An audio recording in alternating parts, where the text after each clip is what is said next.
Assalamualaikum warahmatullahi wabarakatuh. Perkenalkan, nama saya Muhammad Faisal Akbar, NIM 19525-078. Pada video kali ini saya akan menjelaskan apa itu fotosintesis, reaksi-reaksi yang terjadi pada fotosintesis, dan sebagainya. Baiklah, simak terus video yang akan saya buat selanjutnya. Baiklah, langsung saja masuk ke topik pembahasannya. Yang pertama, yaitu apa itu fotosintesis. Menurut ilmu biologi, fotosintesis adalah proses mengubah energi cahaya matahari menjadi energi kimia, kemudian menyimpannya dalam bentuk glukosa atau gula atau karbohidrat. Tumbuhan memerlukan cahaya CO2 dan H2O untuk membuat glukosa. Proses fotosintesis terjadi dalam sel tumbuhan, tepatnya di bagian kloroplas. Kloroplas mengandung klorofil, yaitu pigmen hijau yang terdapat banyak di daun pada tumbuhan. Fotosintesis tidak hanya terjadi pada daun tumbuhan, tapi fotosintesis juga terjadi pada bagian tumbuhan yang lain. Salah satu contohnya yaitu batang.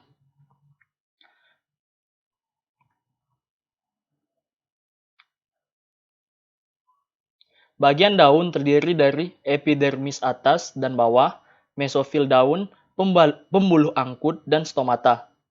Sel-sel epidermis atas dan bawah tidak memiliki kloroplas, sehingga fotosintesis tidak terjadi di sana. Epidermis atas berperan sebagai pelindung bagi bagian dalam daun. Begitupun sebaliknya pada epidermis bawah. Stomata memiliki lubang yang diapit oleh dua sel penjaga.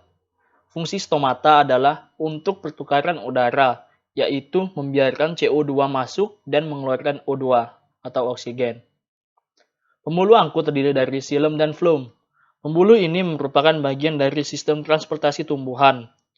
Fungsi xilem yaitu untuk mengangkut air dan zat hara ke daun, sedangkan fungsi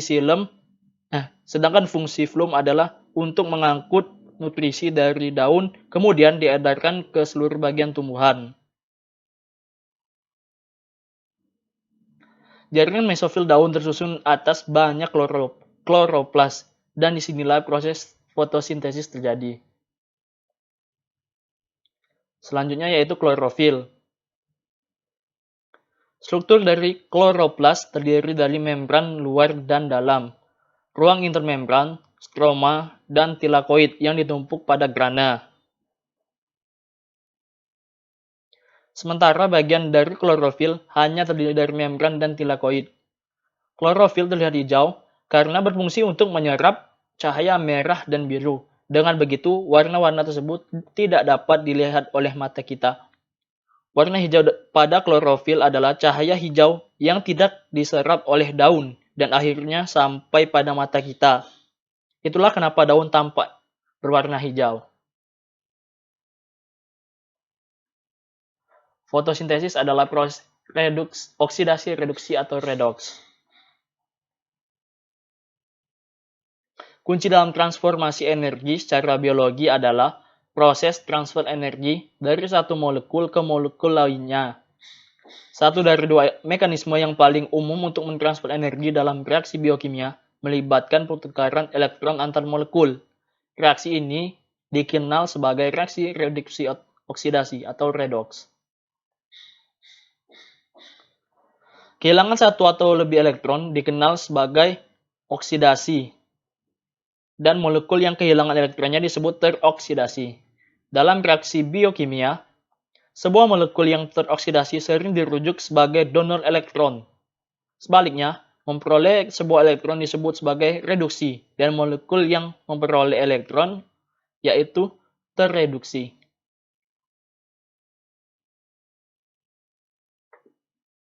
Reaksi oksidasi reduksi tidak mesti melibatkan oksigen, hanya pertukaran elektron. Proses ini sendiri disebut oksidasi hanya karena oksigen merupakan salah satu donor elektron yang paling umum. Hal terpenting lainnya adalah bahwa elektron tidak bisa berada dalam keadaan bebas. Jadi, oksidasi dari sebuah molekul harus dibarengi dengan reduksi dari molekul yang lain.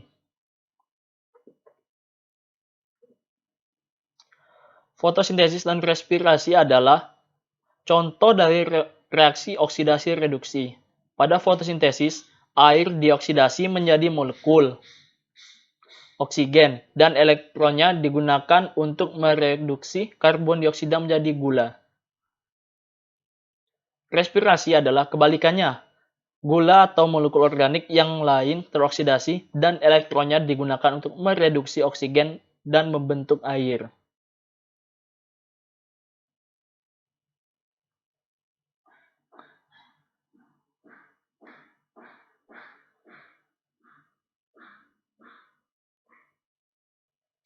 Pada fotosintesis dan respirasi, transfer elektron tidaklah sederhana.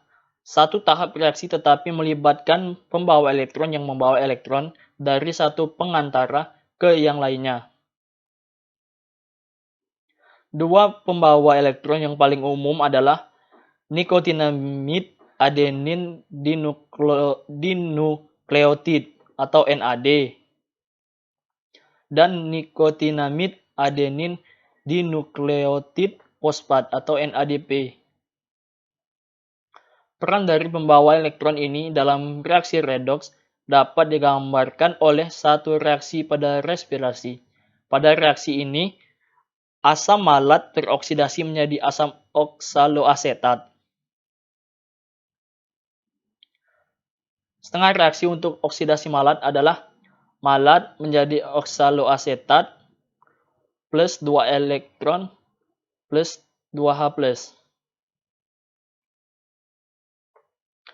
Elektron yang ditarik dari malat ditransfer ke NAD+. Bentuk teroksidasi dari NAD dengan demikian mereduksi NAD+ menjadi NADH.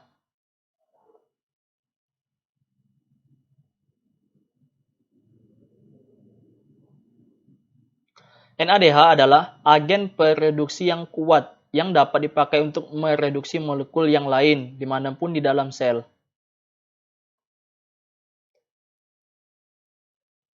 Pada kebanyakan kasus, kehilangan sebuah elektron dibarengi dengan kehilangan ion hidrogen atau proton. Dengan cara yang sama, ketika sebuah molekul terreduksi, maka normalnya ia akan menerima sebuah proton untuk menyeimbangkan muatan negatif dari elektron yang diperoleh dan menjaga muatan netral. Akan tetapi, untuk NAD+, karena ia mulai dengan muatan positif, menerima 2 elektron tetapi hanya 1 proton. Dalam kasus ini, proton kedua bergabung dengan kelompok proton yang ada pada sitoplasma. Selanjutnya yaitu reaksi terang. Reaksi terang ini terjadi di dalam membran tilakoid dan mengubah energi cahaya menjadi energi kimia. Karena membutuhkan cahaya, reaksi kimia ini harus terjadi pada siang hari. Klorofil dan pigmen lain diantaranya beta-karoten yang berada dalam kelompok membran dalam tilakoid terlibat dalam reaksi terang. Masing-masing pigmen yang berbeda warna dapat menyerap warna yang sedikit berbeda dari cahaya dan menghasilkan energi ke molekul klorofil pusat untuk melakukan fotosintesis.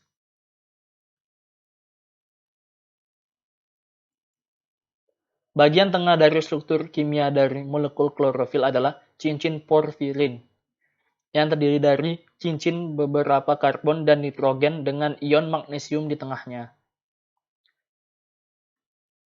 Selanjutnya yaitu reaksi gelap.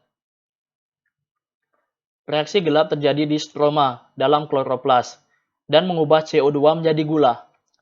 Reaksi ini tidak memerlukan cahaya secara langsung, tapi membutuhkan produk dari hasil reaksi terang, atau ATP dan zat kimia lain yang disebut NADPH. Reaksi gelap melibatkan siklus yang disebut dengan siklus Calvin, di mana CO2 dan energi dari ATP digunakan untuk membentuk gula. Perhatikan baik-baik bahwa produk pertama fotosintesis adalah senyawa 3 karbon yang disebut gliseraldehida 3-fosfat. 2 diantaranya bergabung untuk membentuk molekul glukosa. Sekian video penjelasan yang dapat saya sampaikan. Lebih dan kurangnya saya mohon maaf. Saya akhiri. Wassalamualaikum warahmatullahi wabarakatuh. Terima kasih telah menonton.